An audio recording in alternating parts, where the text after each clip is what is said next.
Hi hello Telangana రాష్ట్ర ప్రజలకి తెలుగు ప్రజలందరికీ నమస్తే, గుడ్ మార్నింగ్, శుభోదయం.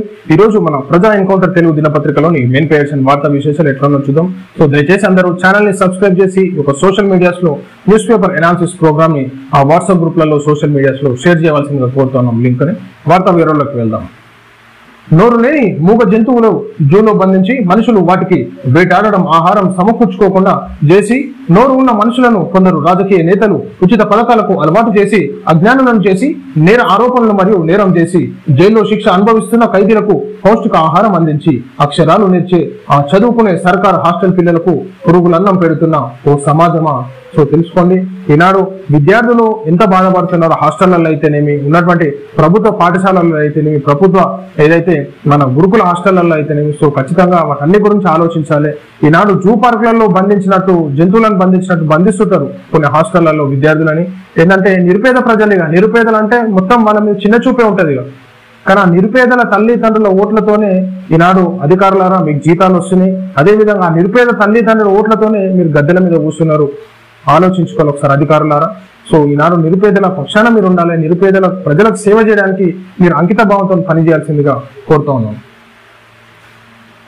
కాశ్మీర్ ఉగ్రదాడి తీవ్ర దిగ్భ్రాంతి తీవ్రంగా ఖండించిన రాష్ట్రపతి ముర్ము. ఇది హేయమైన చర్య అన్న మంత్రులు. జమ్మూ కాశ్మీర్లోని పహల్గామ్ లో ఉగ్రదాడి ఘటనపై రాష్ట్రపతి ద్రౌపది ముర్ము, ప్రధాని నరేంద్ర మోడీ సహా పలువురు నేతలు తీవ్ర దిగ్భ్రాంతి వ్యక్తం చేశారు. దీన్ని అత్యంత హేయమైన ఘటనగా పేర్కొన్నారు. ఈ దాడిని తీవ్రంగా ఖండిస్తూ ఎక్స్ వేదికగా పోస్టులు పెట్టారు. వాస్తవానికి ఇది చాలా బాధాకరం. ఎందుకంటే అక్కడ పర్యాటకుల పైన అకస్మాత్తుగా ఉగ్రదాడి జరగడం చాలా బాధాకరం. అక్కడ ఉన్నటువంటి అమాయక ప్రజలు చనిపోయినారు. కాబట్టి ఇటువంటి ఉగ్ర సంస్థల పైన ఖచ్చితంగా ఇండియన్ ఆర్మీ వాళ్ళని పంపించాలి. ఖచ్చితంగా వాళ్ళని పట్టుకొని శిక్షించాల్సిందిగా, చట్టాల పరంగా శిక్షించాల్సిందిగా కోరుతున్నాం. ఉరిదీయాలి వాళ్ళని. ఈనాడు ఏమి తెలియనటువంటి అమాయక ప్రజల మీద దాడులు చేసి చంపడం చాలా బాధాకరం అని చెప్పేసి తెలియజేస్తున్నాం. కాశ్మీర్ లో వెట్రేగిన ముష్కరులు కాల్పుల్లో 27 మంది పర్యాటకులు మృతి, మరో 20 మంది పరిస్థితి విషమం అన్నట్టు చూసుకోవచ్చు. జమ్మూ కాశ్మీర్ లో ఉగ్రదాడి మరోసారి పెట్టరేగిపోయింది. హిందూ పర్యాటకులు లక్ష్యంగా జరిపిన కాల్పుల్లో 27 మంది బలయ్యారు. అనంతరం జిల్లా పహల్గామ్ పర్యాటకులు లక్ష్యంగా దాడులకు తెగబడ్డారు. మినీ స్విట్జర్లాండ్ గా పేరొందిన బైసరన్ ప్రాంతంలో విహారానికి వచ్చిన వారిపై పాశవిక దాడికి పాల్పడ్డారు. సో ఇలాంటి ఉగ్రవాదుల మీద ఖచ్చితంగా నరేంద్ర మోడీ గారు యాక్షన్ తీసుకోవాల్సిందే. ఈనాడు అమాయక ప్రజలను చంపితే ఏమొస్తుంది? అసలు ఫేజ్ గా ఎదురుకొచ్చి మీరు యుద్ధం చేయండి భారత ఆర్మీతోని. తెలంగాణలో ఇంటర్ ఫలితాలు విడుదల. మరోమారు సత్తా చాటిన అమ్మాయిలు. ఫస్ట్ ఇయర్ ఫలితాల్లో 65.96% ఉత్తీర్ణత, సెకండ్ ఇయర్ లో 65.65% ఉత్తీర్ణత నమోదు. ఫలితాలు విడుదల చేసిన మంత్రి బట్టి అన్నట్టు మనం చూసుకోవచ్చు. దేశ జనగణనతో పాటు కులగణన చేయాలి. తెలంగాణ ప్రభుత్వం ప్రవేశపెట్టిన 42% బీసీ బిల్లులను పార్లమెంట్ లో ఆమోదించి 9వ షెడ్యూల్ లో చేర్చాలి. ఢిల్లీ కేంద్రంగా నేటికి 22 రోజులు అమరణ దీక్ష చేస్తున్న ఆజాదీ దేశీ చైర్మన్ అండ్ హిందూ బీసీ మహాసభ జాతీయ అధ్యక్షులు Battula Siddheshwar Patil, OBC intellectual forum జాతీయ అధ్యక్షులు ఆళ్ల రామకృష్ణ ఆధ్వర్యంలో నిమ్మరసం ఇచ్చి దీక్ష విరమింపజేశారు. అయితే బీసీల గురించి మరి ఏదైతే జరుగుతుందో తీర్మాన్ మల్లన్న గారు వాళ్ళ అక్కడికి వెళ్ళడం జరిగింది. సో దేశ జనగణనతో పాటు కులగణన జరగాలి. సో అన్ని రాష్ట్రాల్లో బీసీ ప్రజలు ఉన్నారు.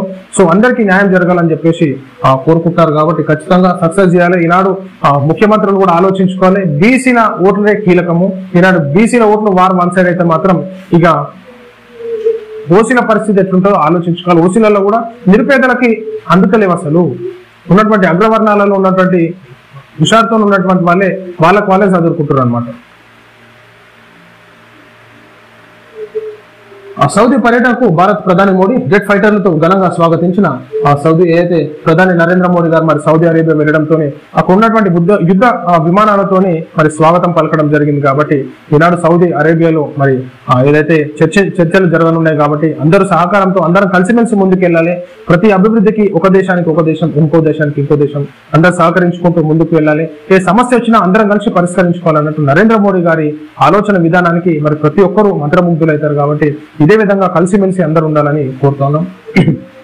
హిరోషిమాను సందర్శించిన సీఎం బృందం అన్నట్టు చూసుకోవచ్చు. హిరోషిమాలో మరి అక్కడ ఉన్నటువంటి పెద్దలతో చర్చలు జరపడం, ఉన్నటువంటి నిధులు తీసుకురావడం, కంపెనీస్ కి మన తెలంగాణ వైపు టర్న్అవుట్ చేయడానికి తీవ్రంగా కృషి చేస్తున్నాం. మరి రేవంత్ అన్న చూడాలి ఎట్లయితే.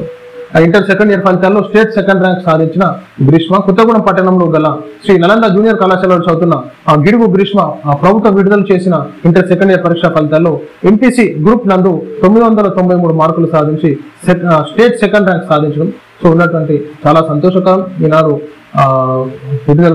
పరీక్షా ఫలితాలు విడుదల కావడం కానీ ఇక్కడ ప్రతి ఒక్క విద్యార్థులు ధైర్యంగా ముందుకెళ్లాలి, ఉన్నటువంటి మంచి చదువును అభ్యసించి తల్లిదండ్రుల పేరు ప్రతిష్టను కాపాడి మంచి స్థానంలో ఉండాలని చెప్పేసి కోరుకుంటున్నాం. సో ఇది ప్రజలను మనం చూస్తున్నాం. ఈ రోజు మన ప్రజా ఎన్కౌంటర్ తెలుగు దినపత్రికలోని మెయిన్ పేజ్ వార్తా విశేషాలు. దయచేసి అందరూ లింక్ షేర్ చేయాల్సిందిగా కోరుతున్నాం. నమస్తే.